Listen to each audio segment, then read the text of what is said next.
அலிபாபாவும் 40 திருடர்களும் கதையோட பகுதி 4.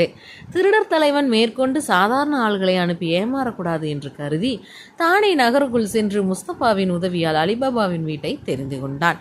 வீட்டை காட்டும் வேலையிலேயே முஸ்தபாவுக்கு பல பொற்காசுகள் சேர்ந்து விட்டன.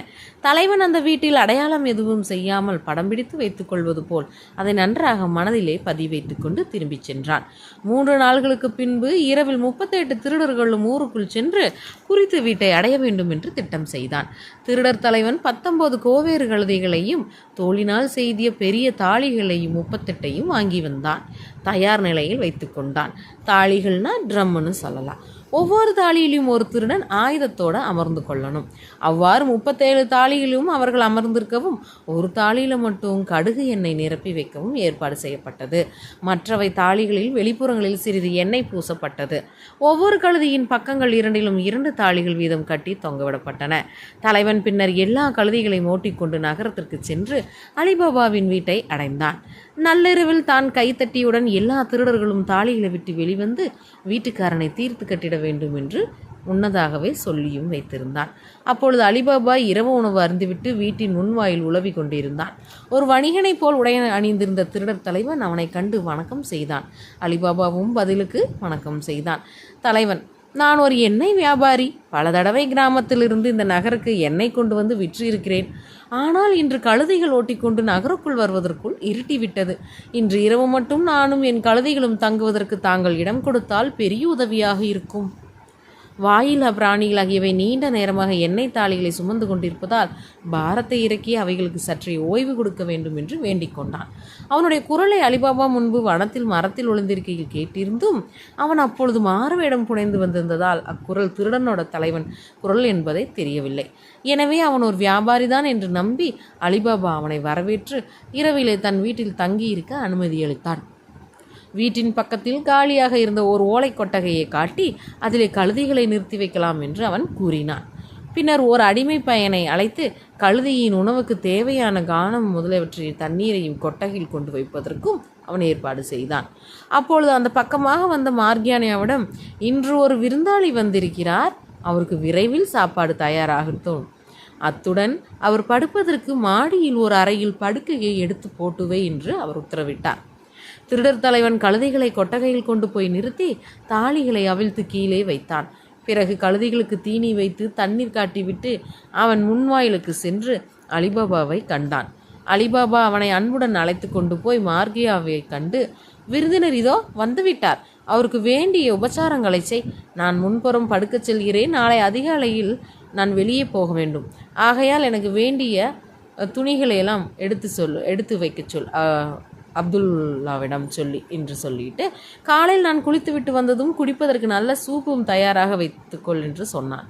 அவள் அவ்விதமே செய்கிறேன் என்று சொன்னாள். பின்னர் அலிபாபா உறங்கச் சென்றான். தலைவன் இரவு சாப்பாட்டை முடித்துக்கொண்டு மறுபடி கொட்டகைக்கு சென்று கழுதைகளை பார்த்துவிட்டு நடுச்சாமத்தில் தான் கைத்தட்டியுடன் எல்லா திருடர்களும் தங்கள் வாள்களால் தோள்களில் செய்த தாளிகளை கீறி பிளந்து கொண்டு வெளிவர வேண்டும் என்று அவர்களுக்கு தனித்தனியாக சொல்லிவிட்டு மாடியில் தனக்காக ஒதுக்கப்பட்டிருந்த அறைக்கு சென்றான். மார்கியானா ஒரு கைவிளக்கை எடுத்துக்கொண்டு அவனுக்கு வழி காட்டியதுடன், உங்களுக்கு ஏதேனும் தேவை இருந்தால் என்னை அலையுங்கள், உங்கள் பணிவிடைக்காக காத்திருக்கிறேன் என்று கூறினார். தலைவன் மேற்கொண்டு தனக்கு எதுவும் தேவையில்லை என்று சொல்லிவிட்டு படுக்கச் சென்றான். மார்கியானா எசமானருக்கு வேண்டிய சலவை துணிகளை எடுத்து அப்துல்லாவிடம் கொடுத்துவிட்டு சூப்பு தயாரிப்பதற்காக அடுப்பிலே சட்டியை தூக்கி வைத்தாள். அவள் அடுப்பை ஊதி கொண்டிருக்கையில் எல்லா விளக்குகளும் அணைந்து போய்விட்டன. அவைகளில் இருந்த எண்ணெய் தீர்ந்து போய்விட்டது. வீட்டிலும் வேறு எண்ணெய் இல்லை. அப்பொழுது அப்துல்லா மார்கியானாவை பார்த்து, நீ ஏன் வருத்தப்பட்டுக்கிட்டு கொண்டிருக்கிறாய்? நமது கொட்டகையில் தாளியாக எண்ணெய் இருக்கிறது. அவசரத்துக்கு உனக்கு தேவையான அளவு ஒரு தாளிலிருந்து எண்ணெய் எடுத்து வா என்று யோசனை சொல்லிவிட்டு கூடத்திற்கு சென்று படுத்துக்கொண்டான்.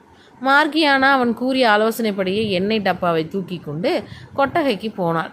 தாளிகள் பல வரிசைகளாக இருந்ததால் முன்னால் இருந்த ஒரு தாலி அருகில் சென்று அவள் மெதுவாக குனிந்து பார்த்தாள். அதிலிருந்த திருடன் விவரம் தெரியாமல் காலோசை கேட்டதுமே தலைவன் வருவதாக எண்ணி, நாங்கள் வெளி கிளம்பி வரலாமா என்று மெல்லிய குரலில் கேட்டான். உடனே மார்கியானா திடுக்கிட்டு பின்னால் நகர்ந்தாள். தாலிக்குள்ளே மனிதன் குரல் கேட்கிறதே என்று அவள் திகைத்த போதிலும் அவள் சமயத்திற்கு ஏற்றபடி உடனே யுக்தி செய்து கொண்டு, இன்னும் நேரமாகவில்லை என்று தானும் மெல்லிய குரல் பதில் உரைத்தாள். தாளிகளில் எண்ணெய் இல்லை என்பதால் அவள் சிந்திக்கலானாள். இதில் ஏதோ மர்மம் இருக்கிறது என்று யோசித்தாள். என் முதலாளிக்கு எதிராக இந்த எண்ணெய் வியாபாரி துரோகமான சதி ஏதோ செய்திருக்கிறான். இவனுடைய வலையில் இருந்த நம்ம எப்படியாவது காப்பாற்றியே ஆக வேண்டும்னு யோசிக்கிறாள். அவள் மற்றொரு தாலி பக்கம் சென்றாள். அதனுள் இருந்தவனும் வெளியே வரலாமா என்று கேட்டான். மார்கியானா எண்ணெய் வியாபாரியின் குரலை போல் தன் குரலை மாற்றிக்கொண்டு இன்னும் நேரமாகவில்லை என்று பதில் கூறினாள். இவ்வாறே அவள் மற்ற தாளிகள் இருந்தவருக்கும் ஒரே பதிலை திரும்ப திரும்ப கூறினாள். பிறகு அவள், ஆண்டவனே, இவன் எண்ணெய் வணிகன் என்று நம்பியல்லவா இவனை என் முதலாளி வீட்டுக்குள் ஏற்றினார். ஆனால் இவ்வளோ திருடர்களை கொண்டு வந்து அழைத்திருக்கிறான். எல்லோரும் இவனுடைய உத்தரவை எதிர்பார்த்து காத்து கொண்டிருக்கிறார்கள். இவர்கள் இன்று வீட்டை கொள்ளையெடுத்து முதலாளியும் கொன்று விடுவார்கள் என்று தனக்குத்தானே பேசிக்கொண்டார். பிறகு கடைசியாக எஞ்சியிருந்த தாலி பக்கம் சென்று பார்த்தாள். அதில் ஆள் இல்லை. நிறைய எண்ணெய் இருந்தது. உடனே அவள் தன் டப்பா நிறைய எண்ணெய் எடுத்துக்கொண்டாள். அவள் வீட்டிற்குள் விளக்குகள் எல்லாவற்றிலும் எண்ணெய் ஊற்றி திரிகளை நன்றாக தூண்டிவிட்டு எல்லாவற்றையும் போர்த்தி வைத்தாள். பின்னர் அடுப்பில் நிறைய விறகுகளை அள்ளி போட்டு ஒரு பெரிய அண்டாவை தூக்கி அடுப்பின் மேல் வைத்தாள். டப்பாவில் இருந்த எண்ணெய் அண்டாவில் ஊற்றிவிட்டு மேலும் மேலும் ஏராளமான எண்ணெயை எடுத்து வந்து ஊற்றி அதை வேகமாக கொதிக்க வைத்தாள். பின்பு கொதிக்கும் எண்ணெயை பல கலயங்களில் கொண்டு போய் ஒவ்வொரு தாலிக்குள்ளும் ஊற்றத் தொடங்கினாள். ஒவ்வொரு தாளிலும் அமர்ந்திருந்த திருடனும் வெளியே வர முடியாமலும் வாய் திறந்து கூவ முடியாமல் கொதிக்கும் எண்ணெயால் தலை, முகம், உடலெல்லாம் வெந்து அந்த தாளியிலேயே செத்து மடிந்தார்கள். ஒவ்வொரு தாளிலும் ஒரு பிரேதம் கிடந்தது. இவ்வாறு ஒரு அடிமை பெண் தன் புத்தி சாதுரியத்தால் ஓசைப்படாமல் வீட்டில் உள்ளவர்களுக்கும் தெரியாமல் 37 திருடர்களை பரலோகமே அனுப்பிவிட்டாள். எந்த தாளியிலும் எவனும் உயிரோடு இல்லை என்பதை உறுதியான பின் அவள் சமையல் அறைக்கு திரும்பி அண்டாவை இறக்கிவிட்டு மீண்டும் அலிபாபாவுக்காக தயாரிக்க வேண்டிய சூப்பை அடுப்பில் ஏற்றி வைத்தாள். 1 மணி நேரம் கழிந்த பின் திருடர் தலைவன் கண் விழித்து மேலிருந்த படிக்கட்டில் இறங்கி நின்று கொண்டு ஒரு முறை தன் கைகளை கொட்டினான். பதிலே இல்லை. சிறிது நேரத்துக்கு பின் அவன் 2ஆம் முறை கொட்டி உறக்க கூவினான். அப்பொழுதும் பதில் வரவில்லை. அவன் 3ஆம் முறையாக கைகளை கொட்டி கூவியும் பார்த்தான். மறுமொழி இல்லை. எனவே அவன் கீழே இறங்கி நேரே கொட்டகைக்கு சென்றான். எல்லோரும் உறங்கிவிட்டனர் போலிருக்கிறது. எடுத்த காரியத்தை முடிக்க இதுவே தருணம். ஒவ்வொருவரையும் தட்டி எழுப்பியாவது உடனே அழைத்து வர வேண்டும் என்று அவன் தீர்மானித்தான். முன்னிலையில் இருந்த தாலி அருகில் அவன் சென்றதும் காய்ந்த எண்ணெயின் வாடையும் வெந்த சதையின் வாடையும் அவன் முகத்தில் கலந்து வீசின. அவன் தாலியை தொட்டு பார்த்தான். அது கொதிப்பதாக இருந்தது. பிறகு அவன் ஒவ்வொரு தாலியாக சென்று தொட்டு பார்த்தான். எல்லாம் கொதிப்படைந்தே இருந்தது. எண்ணெய் தாலி மட்டும் சூடில்லாமல் இருந்தது. உடனே அவன் தன் தோழர்கள் அனைவருக்கும் நேர்ந்த கதியை உணர்ந்து கொண்டான். மேற்கொண்டு தானும் இங்கே இருந்தால் ஆபத்து நேரும் என்று கருதி அவன் அருகில் இருந்த சுவரின் மீது ஏறி அடுத்த தோட்டம் ஒன்றிலே குதித்து அங்கிருந்து வெளியே தப்பியோடிவிட்டான். எண்ணெய் வியாபாரி மாடியிலிருந்து இறங்கி கொட்டகைக்கு சென்றது வரை மார்கியானா கவனித்து கொண்டிருந்தாள். ஆனால் அங்கே சென்றவன் நெடுநேரமாக திரும்பி வரவில்லை. அப்போது அவள் சந்தேகமடைந்து மெதுவாக கொட்டகை பக்கமெல்லாம் சென்று சுற்றி பார்த்தாள். அங்கே யாருமே இல்லை. தெருப்பக்கம் செல்லக்கூடிய கதவில் இரட்டை பூட்டுகள் பூட்டப்பட்டிருந்தன. ஆகவே திருட்டி வியாபாரி சுவரேறி குதித்து வெளியேறிவிட்டான் என்று அவள் யூகித்து கொண்டாள். அன்றுதான் பார்க்க வேண்டிய வேலைகளை வெற்றிகரமாக நிறைவேற்றியதில் அவள் மகிழ்ச்சியடைந்தாள். இனியாவது சிறிது நேரம் ஓய்வெடுக்கலாம் என்று எண்ணி அவள் வீட்டிலே ஒரு பக்கத்தில் தலையை கீழே சாய்த்தாள். பொழுது விடுவதற்கு 2 மணி நேரத்திற்கு முன்பே அலிபாபா துயிலெழுந்து அப்துல்லாவை அழைத்து கொண்டு சென்றான். அவன் குளித்துவிட்டு திரும்புவதற்குள் சூரியன் அடிவானத்துக்கு மேலே எழுந்துவிட்டன. அவன் வீட்டினுள் நுழைந்ததும் கொட்டகையில் தாளிகள் வைத்த இடங்களில் அப்படியே இருந்ததைக் கண்டு, என்ன, இந்த வியாபாரி இவைகளெல்லாம் இன்னும் சந்தைக்கு எடுத்துகிட்டு போகலையா என்று மார்கியானிடம் கேட்டார். அவள் உடனே, உங்களுக்கு ஆண்டவன் 100 வயதுக்கு மேல் அளித்து அருள் புரிய வேண்டும். அந்த வியாபாரி பற்றி நான் உங்களிடம் தனியாக சொல்கிறேன், வாருங்கள் என்று சொல்லி அழைத்து சென்றார். முதலில் வாயில் கதவை தாளிட்டால், பிறகு கொட்டகை பக்கம் சென்று ஒரு தாலியை அவனுக்கு காட்டி, இதில் என்ன இருக்கிறதா, வேறு ஏதேனும் இருக்கிறதா என்று பாருங்கள் என்றார். அவன் அவ்விதமே குனிந்து தாலிக்குள் பார்த்தான். உடனே அவன் கூக்குளிட்டு கொண்டே பின்னால் நகர்ந்து துள்ளி பாய்ந்தான். அவனுக்கு ஏற்பட்ட அச்சத்தில் அவன் வெளியிலேயே ஓடி போயிருப்பான். ஆனால் மார்கியானா அவனை தடுத்து, தாலிக்குள்ளே இருப்பவன் உங்களுக்கு தீங்கு செய்யக்கூடிய நிலைமையில் இல்லை, அவன் செத்து மரக்கட்டை போல் விரைத்து கிடக்கிறான் என்றாள். அலிபாபா, எவ்வளோ பெரிய ஆபத்திலிருந்து நாம் தப்பியிருக்கிறோம், இவையெல்லாம் எப்படி நிகழ்ந்தன என்று தெரியவில்லையே என்று கூறினான். மார்கியானா, அல்லாவுக்கே எல்லா புகழும் உரியது. எல்லா விவரத்தையும் நான் உங்களுக்கு பிறகு சொல்கிறேன். அக்கம் பக்கத்தில் உள்ளவர்களுக்கு காதில் கேட்காதபடி நாம் மெதுவாக பேச வேண்டும். இனி நாம் எச்சரிக்கையாக இருக்க வேண்டும். தவறினால் பெரிய ஆபத்து வந்துவிடும். இப்பொழுது எல்லாம் தாலிகளையும் ஒரு முறை நீங்கள் பாருங்கள் என்று சொன்னான். அவன் அவ்வாறே பார்த்ததில் ஒவ்வொன்றிலும் ஆயுதங்களுடன் கூடிய ஒரு பிணம் இருப்பதைக் கண்டான். அவனால் ஆச்சரியத்தை அடக்கவே முடியவில்லை. ஆனால் அந்த வியாபாரி எங்கே என்று அவன் கேட்டான். அவனை பற்றியும் உங்களுக்கு சொல்கிறேன். வியாபாரி அவன், உங்களை அழிக்க வந்த கொலைகாரன் அவன். இனிய சொற்களால் உங்களை ஏமாற்றி விட்டான் அந்த பாதகன். அவன் கதை அப்புறம் சொல்கிறேன். குளித்துவிட்டு பசியோடு இருக்கிறீர்கள், முதலில் கொஞ்சம் சூப்பை குடியுங்கள், மற்ற விஷயங்களை பின்னால் கவனிப்போம் என்றாள் மார்கியானா. அலிபாபா அவளுடன் வீட்டுக்குள்ளே சென்று சூப்பை பருகி முடிந்ததும் அவள் முந்தைய இரவில் நடந்ததையெல்லாம் விவரமாக அவனுக்கு எடுத்து சொன்னாள். அதற்கு பிறகு அவள் மேலும் கூறியதாவது, சென்ற சில நாள்களாகவே எனக்கு இப்படி ஏதோ நடக்கப் போகிறது என்று சந்தேகம் இருந்து வந்தது.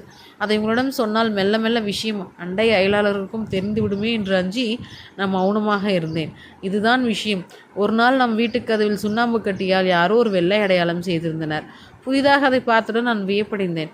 உடனே ஒரு யோசனை செய்து வேறு பல வீடுகளிலும் அதுபோல் வெள்ளை அடையாளம் செய்துவிட்டேன். பிறகு மற்றொரு நாள் நம்முடைய கதவில் மட்டும் சிவப்பு குறி ஒன்று கண்டேன். வேண்டுமென்றே யாரோ இப்படி குறியிடுவதால் எந்த நேரத்திலும் உங்களுக்கு அபாயம் வரும் என்று எண்ணி நான் அதே சிவப்பு குறி மற்ற வீடுகளிலும் தீட்டி வைத்தேன். இப்பொழுது நடந்ததை சேர்த்து கவனித்தால் வனத்தில் உள்ள திருடர்களே நம் வீட்டில் குறியிட்டிருக்கார்கள் என்பது தெளிவாக இருக்கிறது.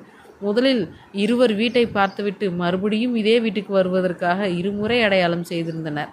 40 திருடர்களில் மாண்டு போன 37 பேர்களை தவிர மற்றும் இருவர் என்ன ஆனார்கள் என்பது தெரியவில்லை. 3வது ஆசாமியான திருடர்கள் தலைவன் விஷயமும் இனி நீங்கள் மிகவும் எச்சரிக்கையுடன் இருக்க வேண்டும் என்றால் மார்கியானா. அவன் இந்த தடவை சுவரேறி குதித்து தப்பி போய்விட்டான். இனி அவன் உங்களை வஞ்சகம் தீர்க்க வேண்டும் என்று யோசித்து கொண்டிருப்பான். ஒரு முறை அவனிடம் நீங்கள் சிக்கினால் அப்புறம் உயிருடன் மீளவே முடியாது. இங்கே எனக்கு தெரிந்த அளவுக்கு நான் உங்களை கவனித்துக் கொள்வேன். உங்களுடைய அடிமையாகிய நான் தங்களுக்காக எதையும் செய்ய தயாராக இருக்கிறேன். இந்த வார்த்தைகளை கேட்ட அலிபாபா மிகவும் மகிழ்ச்சியடைந்து, இதுவரை நீ செய்து முடித்த அரிய காரியங்களை கேட்டு உன்னை நான் மெச்சுகிறேன். உனக்கு நான் கைமாறாக என்ன செய்ய வேண்டும் என்பதை உடனே நீ சொல்ல வேண்டும். என் உடலில் மூச்சு உள்ளவரை நான் உன் உதவிகளை மறக்க மாட்டேன் என்று கூறினான். மார்கியானா, அதெல்லாம் இருக்கட்டும், முதலில் நாம் இந்த பிணங்களை மண்ணுக்குள் புதைக்க வேண்டும். இல்லாவிட்டால் மற்றவர்களுக்கு விவரம் வெளியாகிவிடும் அல்லவா என்றாள். அலிபாபாவும் அடிமை பையன் அப்துல்லாவும் கொள்ளை தோட்டத்தில் ஒரு பெருங்குழியை விட்டினார்கள். அதில் திருடர்களின் உடல்களெல்லாம் தள்ளி மீண்டும் குழியின் மீது மண் கொட்டி நிரப்பினார்கள். திருடர்கள் வைத்திருந்த ஆயுதங்களையும் தோளாலான தாலிகளையும் வெளியே வேறு இடத்தில் அவர்கள் மறைத்து வைத்தார்கள். கொட்டகையில் நின்று கொண்டிருந்த கோவேறு கழுதிகள் 2 2ஆக 3 3ஆக சந்தைக்கு கொண்டு போய் அத்தனையும் அப்துல்லா விற்று காசாகி விட்டான்.